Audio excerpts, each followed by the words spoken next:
It has been so interesting and also a little bit depressing sitting here today listening to all of you. And I started thinking about my 17-year-old son. He came home one of these days and he said, "This won't end well." And I even looked it up, and in Urban Dictionary, "this won't end well" is a phrase there, actually.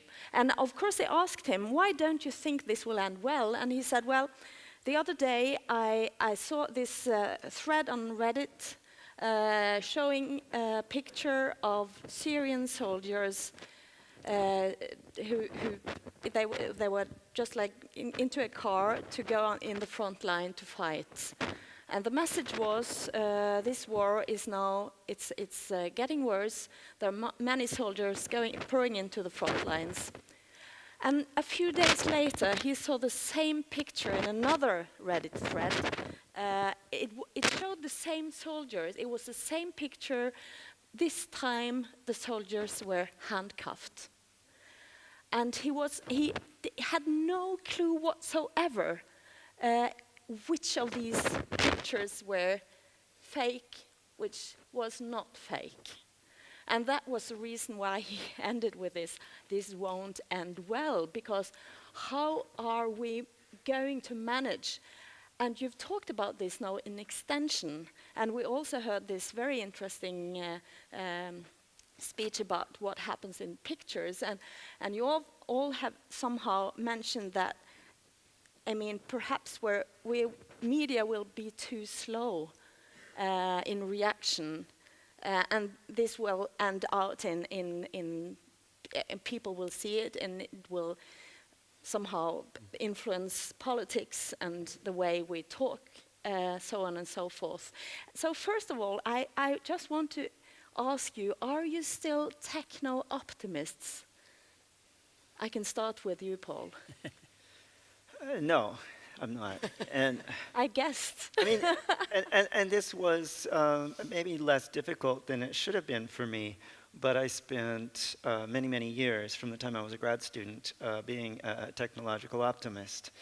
And I remember feeling I was swimming against the current because a lot of my friends and colleagues saw internet as something threatening, and I was very pro-internet. I saw it as a democratizing force, and then I think just a couple of years ago, my opinion shifted drastically, and I am very, very concerned. I guess I have to agree with your son.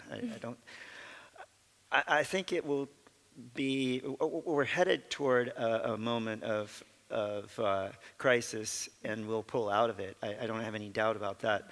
But I do think we're going to have to find ways to disentangle ourselves from some of these technological issues that we've identified today. Collectively pull ourselves back from maybe it's a path we've gone down by default without thinking through the implications.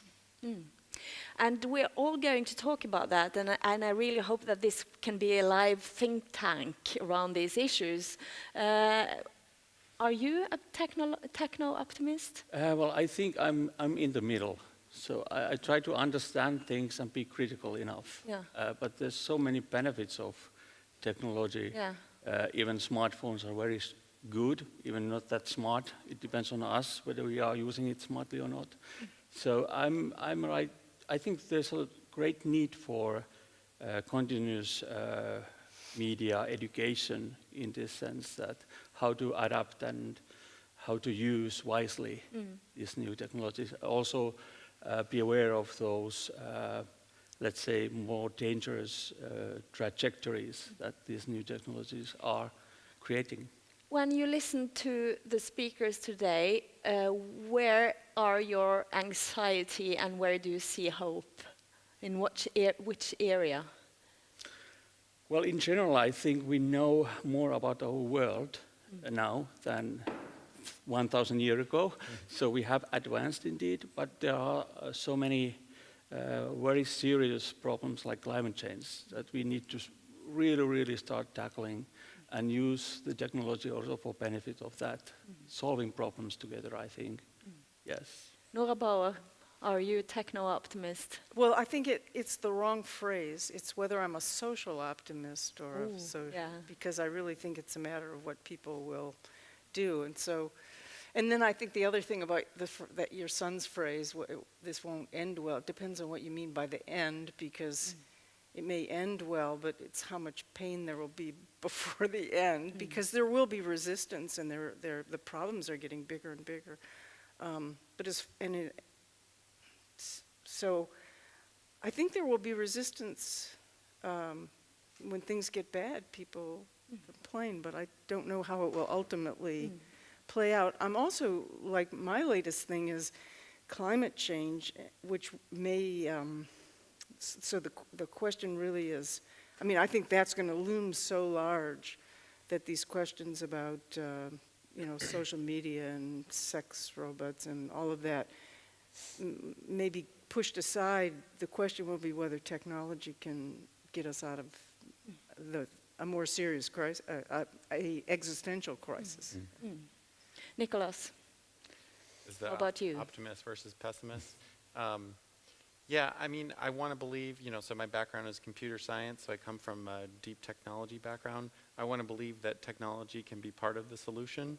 I think we need to, potentially some of these problems we might be able to innovate our way out of, but I think that it's not just about the technology, it's very much about how those technologies are embedded in society, with individuals, in institutions, within regulatory frameworks, in order to sort of shape the future that we want to build. If you want to talk about fake imagery or something like that, I think absolutely there are new technologies we can build to better, identify whether or not an image is faked or manipulated, or a video is synthesized, or a deep fake or something like that. But just having a technology that can tell you if a video is fake or not doesn't really solve the deeper problem, right? We need to think about how to then get that technology in the hands of professional journalists so that they know how to use it, so that they can use it quickly when needed, so that they have the proper resourcing and training to use those types of tools. So I think, we sort of need sort of all hands on deck to figure out how to solve these really big, nasty problems.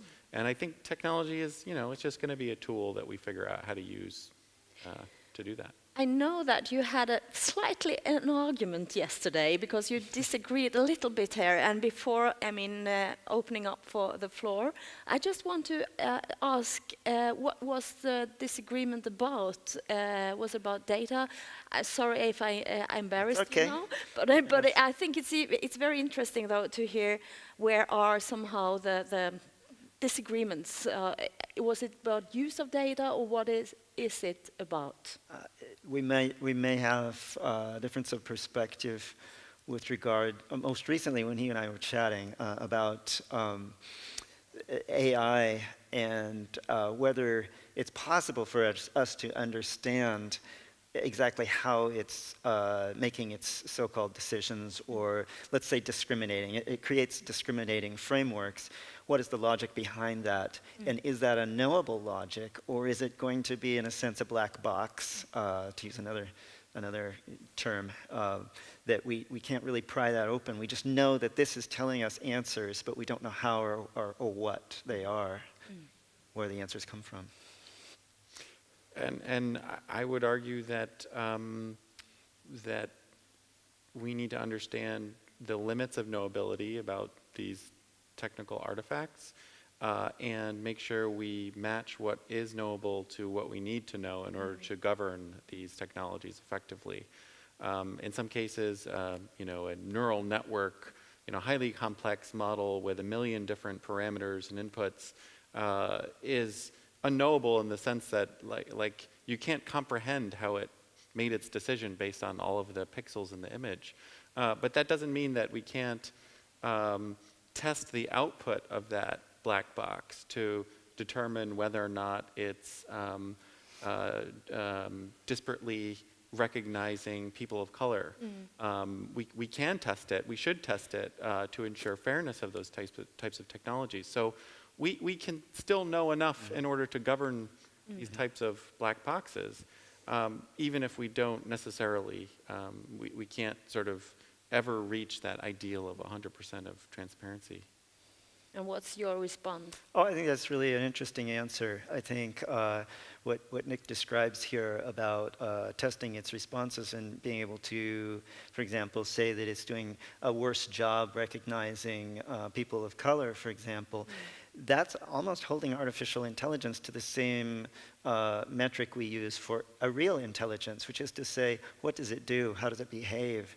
And that is then maybe the key to transparency, which we all are black boxes to each other. In a sense, none of us knows what the other person is thinking or feeling, and yet we make these judgments all the time about each other. And so we have this inherent skill to judge the functioning of another intelligence. So maybe we can use that same sort of method, looking at behavior, to judge the functioning of an artificial intelligence. And what about journalism here? How should journalists react upon all these measures and all these tools coming up? Are we lacking behind? Stories about fake news and so on and so forth? Are we somehow losing the bandwagon? Well, it's you nod. You're nodding. I'm nodding because I think, if you don't mind me being critical, well, I'm among many journalists. Of course not. That's the reason why you're I here. think, first of all, I think there's a challenge because you have to understand the technology to understand what the possibilities are. And I think I just see a lot of journalism that goes along with the hype. Probably because the audience, so it's not just the journalists, but the audience want to like the hype. And so I don't think there's enough both understanding of how the technology works. Like in my case, there's all this stuff about consciousness emerging from robots, from humanoid robots. I mean, and if you understand how the technology works, you know that that's, it's just hype, it's just fantasy, although philosophers get into it. But anyway, so I think,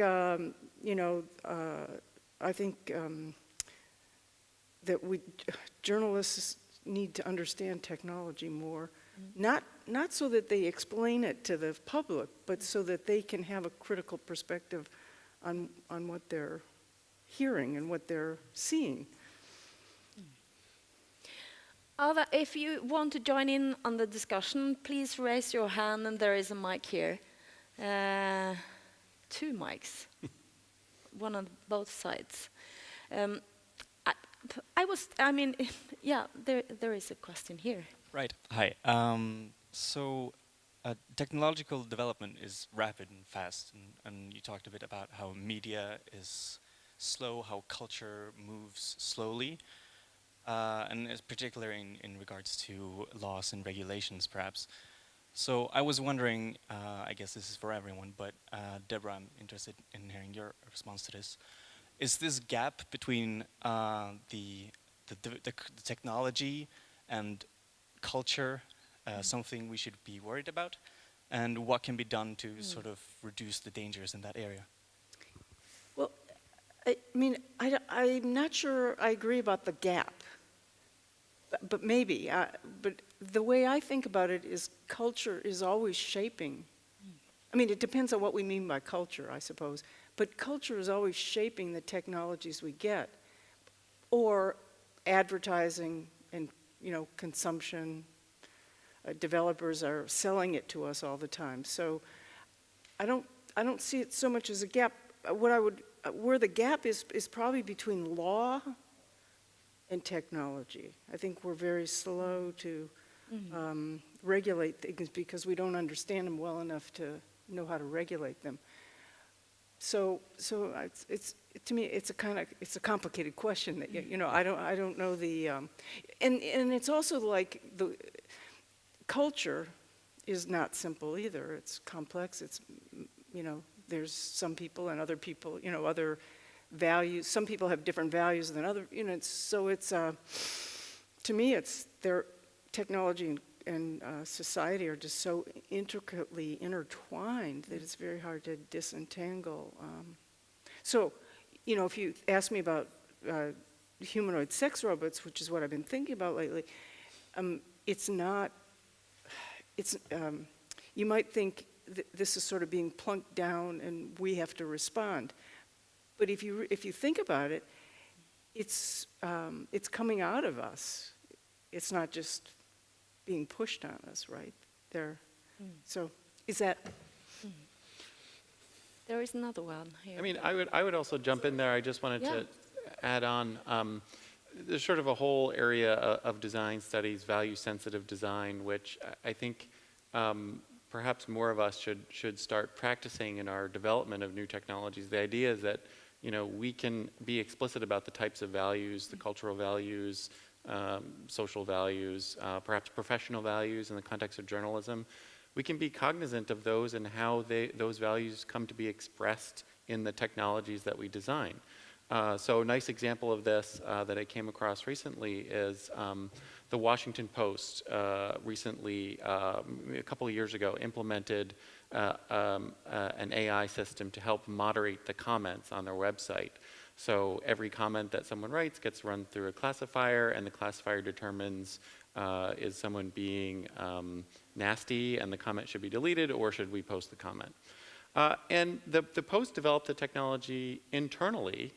And what I thought was very interesting was that they defined sort of the level of criticism that would be allowed in the comment differently for public figures than for non-public figures. So if you were criticizing the president or your senator, then maybe the bar is a little bit higher in terms of the amount of critical language than if you're criticizing just a random person in your community. So they had then been able to express their journalistic value of what type of speech should be allowed with respect to public figures in the algorithm that they built. And I think there are many other examples where you could do this, where if you're explicit about designing those values, you can develop the technology. Was that, I mean, did they use sentiment analysis, or was it on a word level, or where did they somehow? They're using, I mean, the actual model is a neural network model, so it's one of these black box systems that they've trained on millions of comments that they've tagged on their site. But they have a pre-filter that detects who was mentioned and is that person considered a public figure or not. And then based on that, they change the threshold of the classification algorithm, and sort of where they set that depends on the presence of the person being mentioned. I could jump in on the same question as well. So I think it's important to recognize that changes in journalism that are happening right now are almost, in every case, related in some sense to a crisis in the field. And this can actually be a very dangerous situation. The book that I cited quite a bit points out that there was an economic crisis for the creators of social media. They didn't really have a workable, a profitable model until they figured out how to capitalize on this social data. And so they saved their businesses by turning our information into a resource. And if we take that as something that's already happened, it's recent history, but it's still history, and we're supposed to learn from history, then maybe newspapers are headed down the same path in having fairly rich data about the habits and the interests of their viewers. And so then it is a matter of knowing that you're in a crisis, you're responding to a crisis, that can put up a red signal of, well, okay, now we're crossing a line and we shouldn't be doing that. I want to thank everybody for very interesting talks. I've learned so much, so thank you so much. My view on this all the time, I work for Disney, I do comic books, I do Donald Duck stories. I've been talking to some of you earlier. So I want to use some of the stuff that we got here today and put it into a Donald Duck story to give it to the younger audiences. Thank you. Anyway, but my view on this is, okay, but give me 1 minute. It's like this. I play football, soccer. I'm a football referee. Talking about comments, but first and foremost, I know what kind of comments people standing watching the game are going to give. 75% of them will be negative. They don't have to say the positive things because they only want to, get some heat out. So the whole thing about when social media came on stage, everybody was so happy about, okay, now we can have a two-way talk. Of course we don't. You get all the rubbish.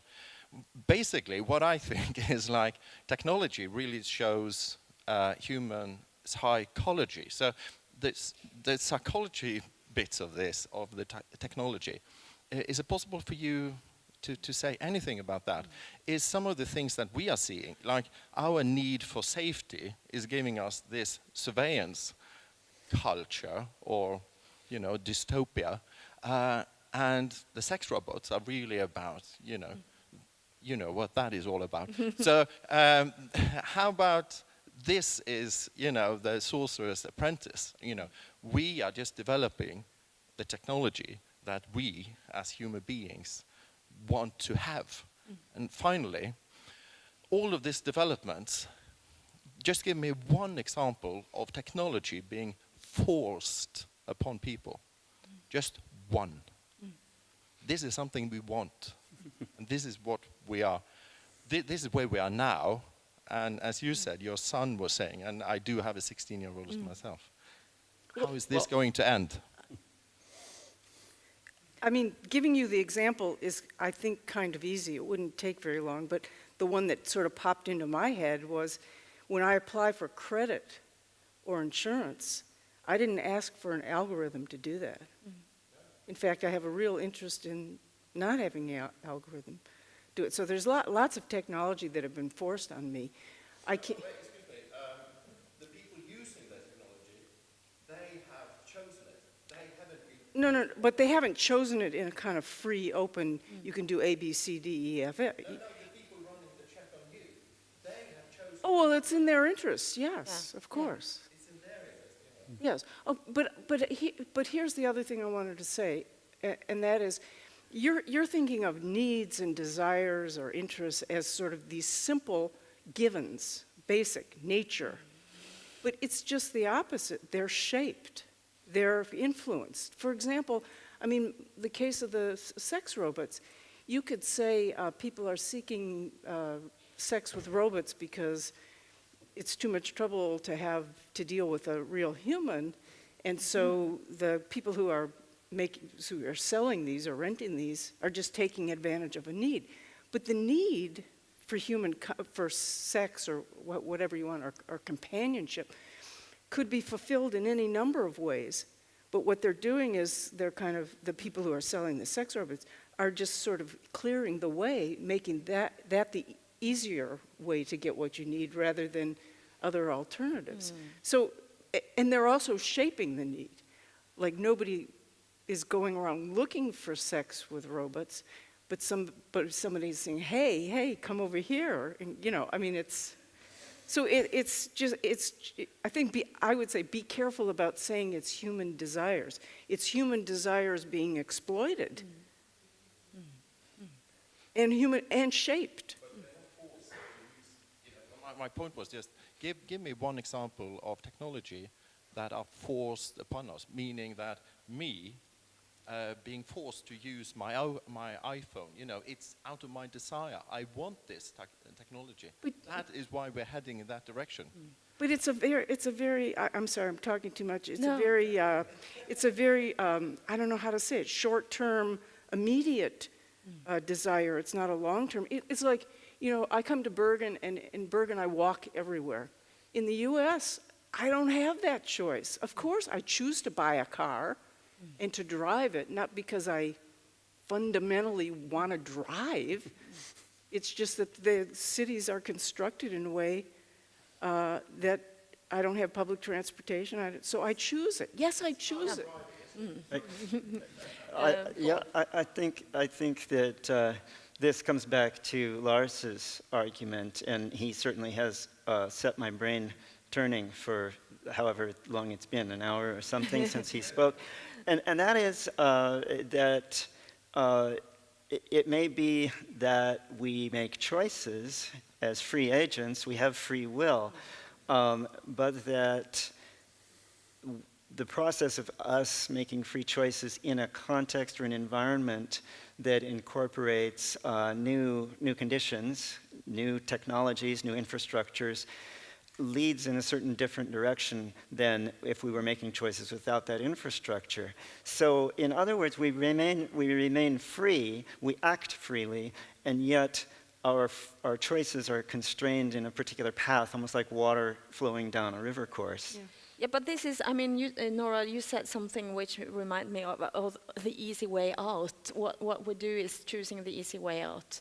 And we're talking now about, we're in Norway, in Europe, you're talking about your experience from the States. But, I mean, if you see, for instance, one episode of Black Mirror about the social crediting system. Do you remember that episode? So the social crediting.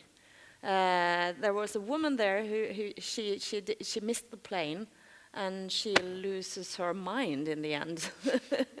But the thing is that is happening now. It's happening in China. It's happening in a lot of places, and we're on our way. And that is an easy way out somehow. If I pass you on the street in Shanghai, I will be reminded on my phone that you have high debt. I will get the message up here. Don't stay away from him. He is a lousy guy. He has this debt. And that, I mean, where is media going? How can media somehow react on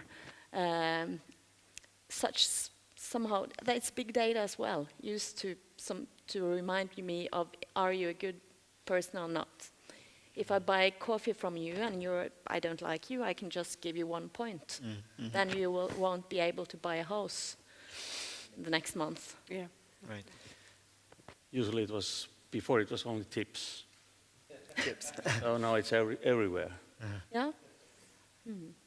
Well, I suppose there's an interaction between the public and the private that's always a fascinating topic for investigation. So quite often, you'll hear people complaining about the loss of privacy, but it's harder for us to articulate the change or loss in our public life.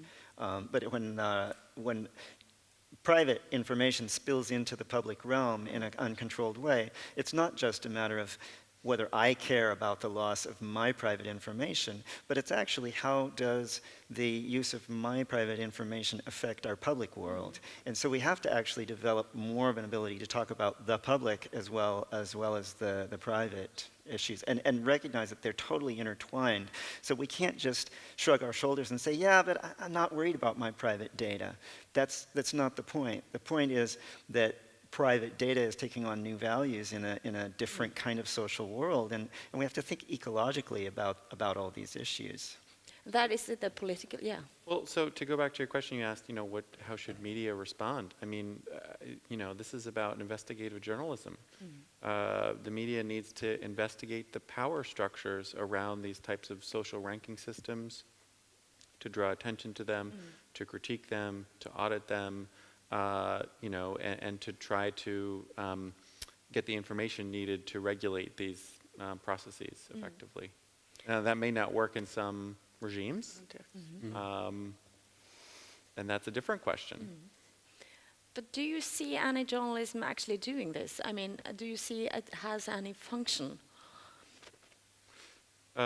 Journalism that is doing the critical work on these technologies? Absolutely, yeah. It's happening in some circles. I won't say that it's most of tech coverage. It's a thin slice of it, but just to take one example, I mean, there's a new newsroom getting booted up right now in New York City called The Markup. Their whole angle on technology is going to be investigative, auditing, critiquing, really getting deep with the technology. It's not about covering Apple's event yesterday. It's about what does Apple's new technology mean for the way Apple is exerting power over consumers, for instance. So.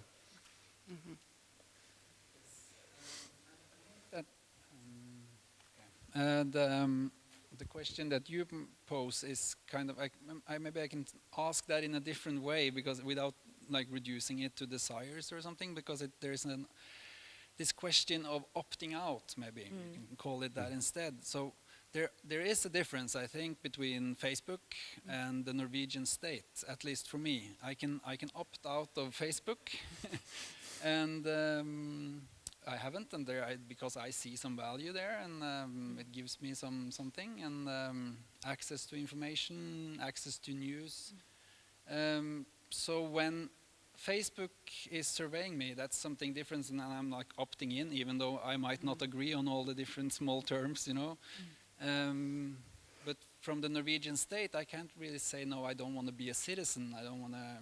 So there's like, I'm not saying that it's either or, but there's some kind of scale here, and I would really like to hear your comments on this notion, because we don't have to discuss it as autonomy or freedom of will, but it's like more concretely. What is this the grade from opting out, something that you can't opt out from, and to what kind of tools can we opt out for? Can I go on the web at all? Well, we have heard some tricks today, at least, and we know that we can be encrypt and yeah. So yeah, I wonder to what extent we really can opt out, because there was an interesting series that Gizmodo published a couple months ago. A reporter basically for 1 week at a time would try to avoid any Google service for a week. Then the next week it was try to avoid any Amazon service. Like, you can sort of opt out, but not really. Like any website you go to is pinging like Google 100 times. So your data is getting shared with these companies. So I don't know what meaningful opt out is. Yeah, maybe. I mean, maybe there are mechanisms to enable that.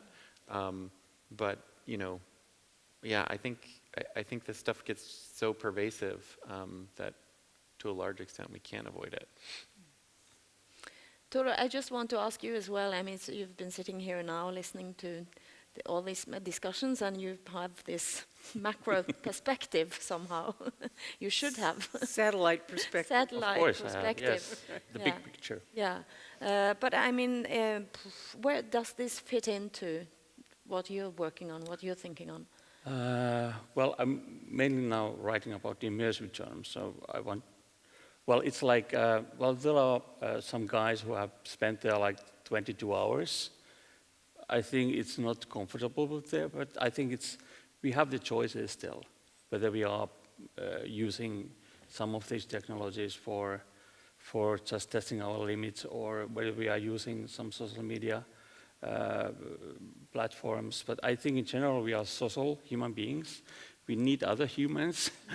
We need the communication. And I think in general it's good to have this kind of real-time communication tools, especially when having kids, that you know if they are in need of something, that it comes to my smart watch when I'm driving the car, and I can really react quickly.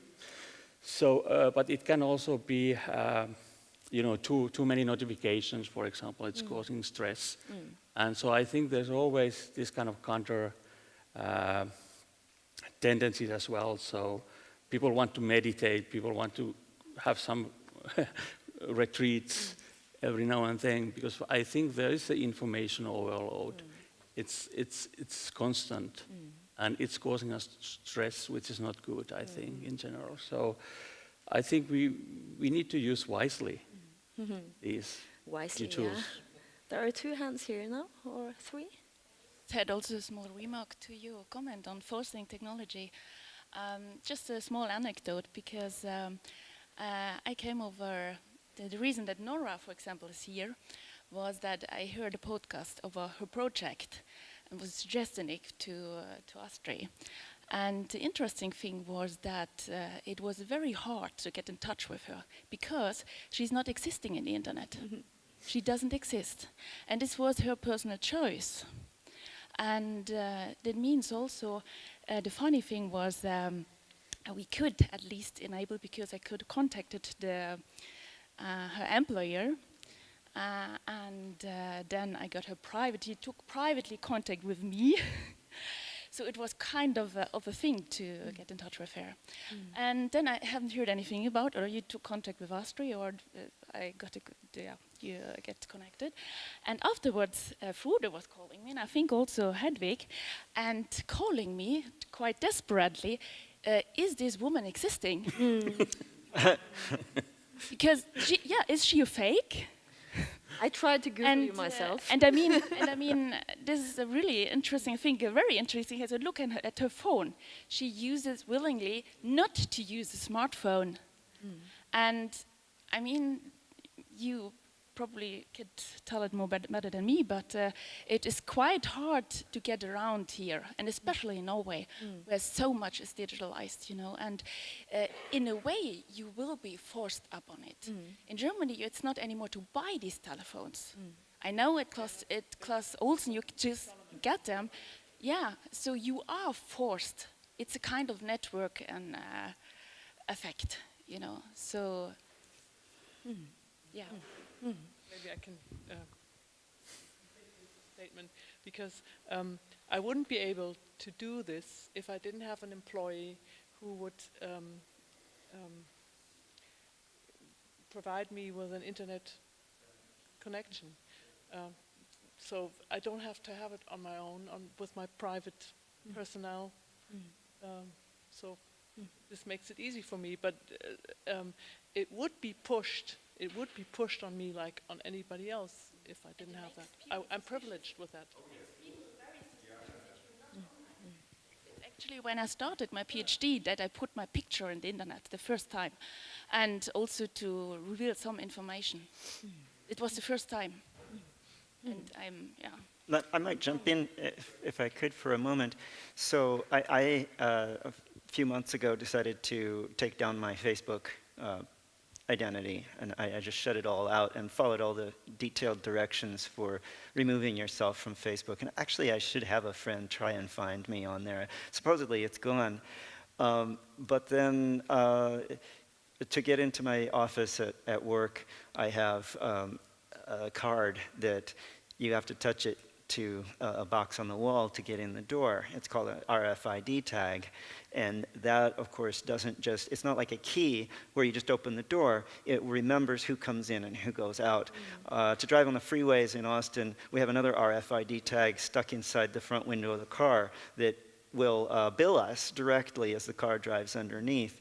Certainly, flying here, again, the point is that every movement that I make is now logging data, whether or not I choose to be in a system, in a digital system. And so this is an example, again, of where the infrastructure has evolved in a certain direction. And you could opt out by not moving, but that would be a tremendous cost in terms of your life. Can I just make a Deborah. comment? So this is kind of ironic as me, the American, saying this, but I'm sort of surprised at all the emphasis on individual action and individuals doing, since these problems seem to me so much bigger than individual problems. And what we're expressing is just our choices given the context, given the systems and the infrastructure. There are lots of other ways to address that. I mean, that's what needs to be addressed, and there's lots of ways to address that other than individual or in addition to individual action. I mean, there's the design of technology, sort of getting the engineers to work for people rather than profits, just profits. I mean, there's government regulation, there's counter institutions that, so it's ironic to me that it's all individual.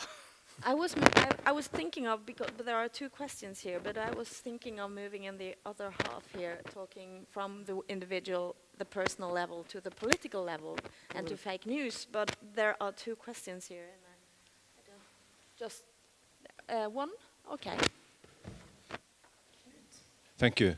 This is a question to Nick. I mean, we're talking about opting in and opting out, and you're talking about the transparency of algorithms.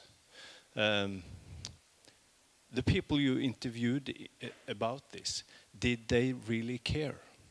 I mean, was it important for them that the algorithms were transparent? So I think it depends on who you ask. So I think you're getting at this idea of what's the demand for transparency. Like, are people clamoring for more information about these systems?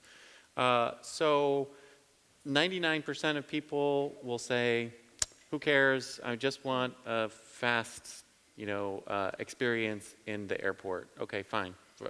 Detect my face, great. But there may be other stakeholders there, and it might be a small number of stakeholders who are very keen to know exactly how that system is operating. I can guarantee you the guy who is now sitting in jail because of that system really wants to know why he's sitting in jail.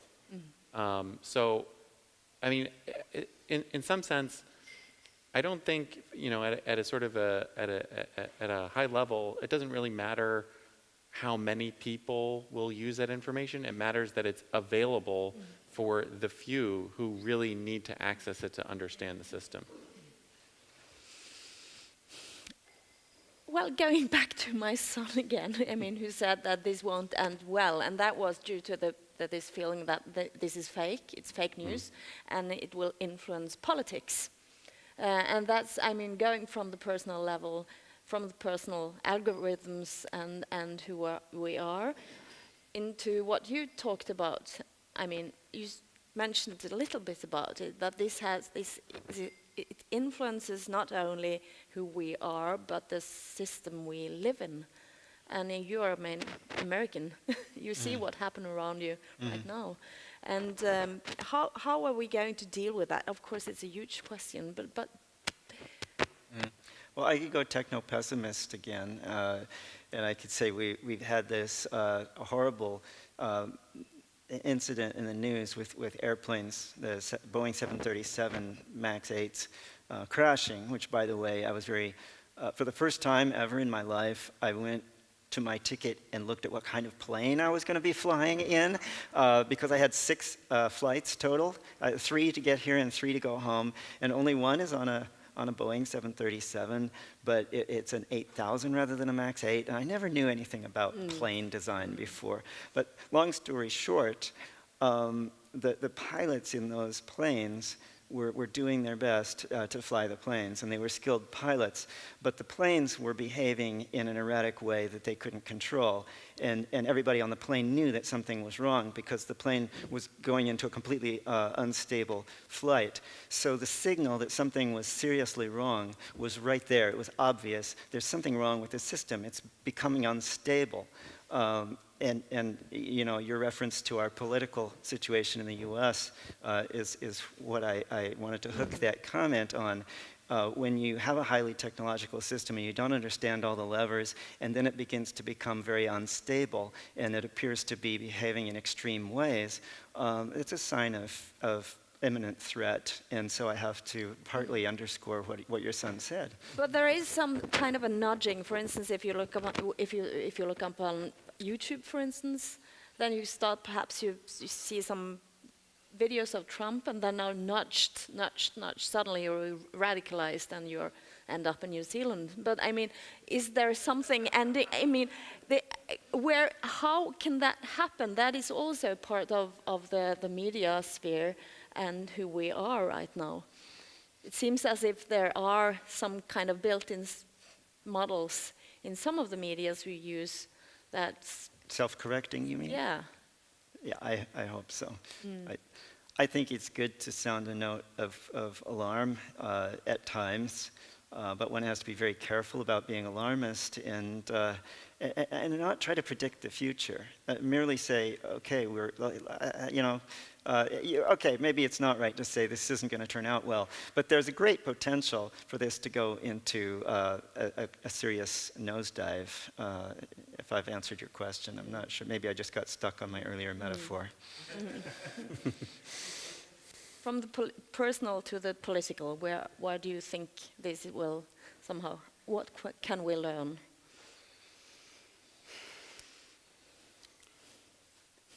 I'm trusting in European Union. So are we.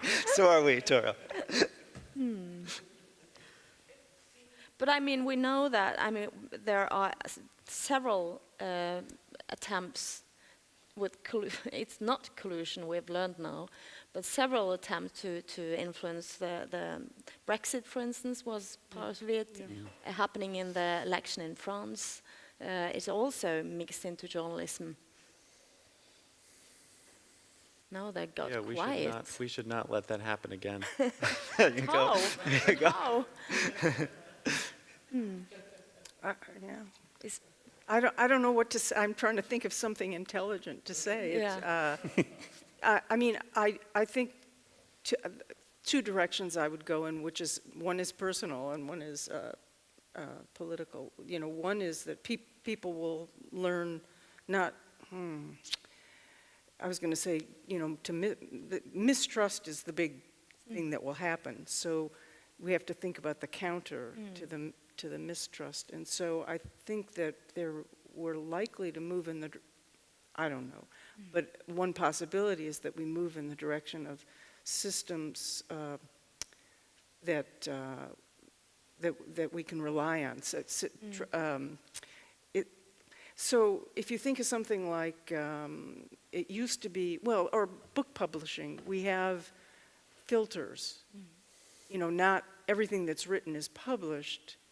And the purpose of publishers is to certify that this has been reviewed and evaluated and is worthy of our looking at.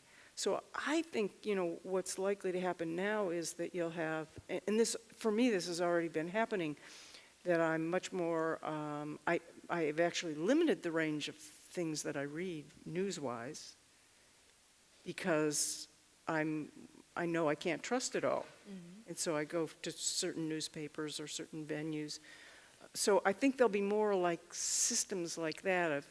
I don't know whether you'd call them filtering or certification, or, but this thing about who and what you trust will, as individuals, will be more careful about. I mean, I want to agree with that, and also maybe extend it a little bit. I think there's something really interesting between the individual and the political in terms of authenticity of voice. So, you know, if we go back to ancient Greece, you know, one man, one voice, you stand up and give your speech and try to influence your countrymen or whatever.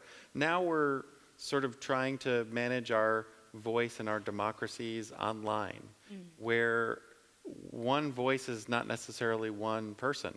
You have corporations who are pumping tons of money into a big voice. You have technical actors who are creating bots to amplify certain ideas, certain voices.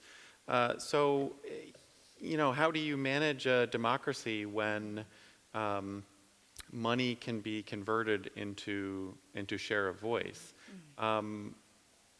That to me is sort of the interesting thing that we need to button down, and ensuring that we have authenticity of the actors that are debating ideas in democracy. I think is going to be something we need to figure out as a society. Yeah, and I think getting to Deborah's comment about we back into the news that we trust, for a huge segment of the American population, that means only trusting Fox News and conservative talk radio. And they have been told that New York Times is fake news. And they've been told that by the president, who they trust. And so my metaphor of this plane that's in trouble is inspired by the political polarization. That's that we have two sort of news bubbles, or maybe more than two, but I am in one that trusts Washington Post and New York Times and public radio and that sort of thing. But we have a whole sort of separate bubble that's dominated by a totally different narrative, which, you know, it's easy enough to go look at that narrative if you're curious. But how we can rekindle a sense of public debate that is more inclusive, that's a really huge question, and I'm not sure I have any answers yet. Do any of you have any answers? Lars, for instance? What's your response? just because I am a determinist, I have to have the answer to all this. No. No, I'm lost for words now. So really, It's a first. There was a hand here. Yeah. I don't have the big solution, but one thing is we didn't have talk about is the power relations. You know, who has this, and I think there's a really certain direction, who has the hands on the really, really big technologies. And this is actually in the hand of very few people in the world. And this is something that concerns me. There's all these big, good technologies are not equally, or more equal at least, shared, you know, and this is a totally disbalance, or which is problematic in any sense. So this is something, and also I think the picture, which going back to the lecture of Lars, is you know, the narrative behind this statistic viewing of the human being. I mean, this is something that we really have to be careful thinking about. Is that what we want? To be viewed as an object or as a small particle in something? I mean, this is something that is distributed by these statistical systems. Paul? Well, I think Anya brings up this issue of us being objectified, being treated as objects in these systems, and that is a challenge to our ability to be free agents, to act with our own initiative. So if you are a worker in a factory and you've been objectified, you have to rise up, maybe throw a shoe into the factory machinery. But if you are not a worker that's been objectified, but an ordinary person whose life is objectified, and you're being, useful information is being extracted from your life, how do you resist that? How do you rise up? I think we really have to sort of reinvent resistance. What is it? What does resistance mean now? Yeah, how do you run a digital boycott? You know, I mean, could you actually run a digital boycott in a way that would be effective for exerting counter pressure to some of these very powerful technological actors? Yeah. So we have a representative in our house, is it Alexandra Ocasio-Cortez. Anyway, they usually just call her by her initials. Anyway, she's got quite a social media persona. Donald Trump has exploited social media for the far right. She is exploiting social media for the left. And maybe you have to be engaged. And if that's true, then I'm an absolute failure here, having closed down Facebook. But how do we resist it? That is an important question. And journalists are a form of experts who need to also rethink this and with a new sense of urgency. How can they reassert reality in the face of fake news? And in the bubbles that you talked about.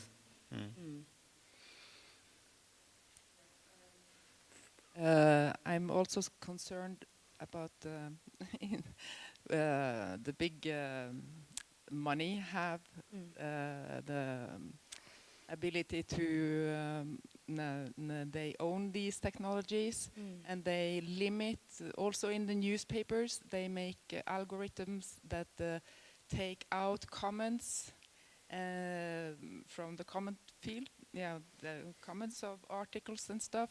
And I'm concerned about the alternative opinions, because it's like left or right, and there could be a lot of other opinions that are extracted or taken away, deleted, and the money decides which opinions are allowed and which are not politically correct. And I think also the journalists are influenced by, they are people, and they are influenced also by what they think is crazy opinions or normal opinions, and also we talked. No, you talked earlier about like when you walk in Shanghai and you can see that he has a big loan, or maybe he has posted something on Facebook that you don't agree with. I think this silence people, that they don't dare to speak because they could be marked in some way and get trouble later if they speak their true opinion. What do you think about these issues? Are you the person that earlier said something about capitalism being the problem? Someone asked that question. Not me. Okay. I'm with you. I have the same concern. My only, if we needed a ray of, optimism, it would be that capitalism and money can only go so far before there's like major rebellion. It contradicts itself. It's like if now and then this happens in the U.S. where they realize that the more and more we automate things, the more and more people we have unemployed, they won't be able to buy the things that are being produced. There's a kind of system there that undermines itself. So that's my only ray of hope that this. But when it comes to the media, then I think that's a real. I don't know what to do about that. I mean, I don't know how it happened here, but in the U.S., there was a time period there when we privatized newspapers and made them all have to, make money. That was like this, to me, that was just a major bad thing that happened, that was the crisis. That was, and I don't know how we'll, I mean, there are these signs of local activity, newspapers kind of on small scales. Every city I've been in has an alternative newspaper. But the terrifying thing, and I just read this news this morning, is that Google is investing a ton of money in local news in the U.S. And Facebook do as well. And Facebook is, but Google is even more explicit. Like they're directly funding newspaper chains to produce local news in certain communities. So what does that mean for the independence of the news that's produced there? It's really a form of corporate capture of speech in a way. In Canada, you have the government stepping in to prop up the newspaper industry a few days ago. So you have government capture of the press there. I don't know what the right solution is, but we have these very, very powerful actors in society who are trying to get into the media, and I think we need to be very careful about their level of influence there. Every source of money comes with strings attached. Even the crowdsourced news sites that are, some of which are successful in Europe, De Correspondent, for one example, in the Netherlands. How does that shape the coverage that they're producing, and the lean into the crowd in order to please the crowd, because that's where your money comes from. So I think we always need to be cognizant of these things.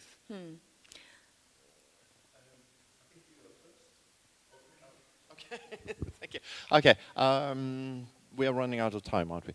So I just wanted to have your last, thoughts about this question.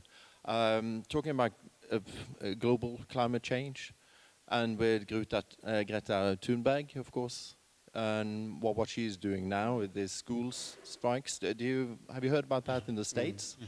So here in Europe, there's a Swedish girl. She started all by herself these school protests, strikes. She quit schools, and just sitting in front of the Swedish Parliament, Riksdagen, every Friday, calling for, that the house is on fire. We need to act now. So.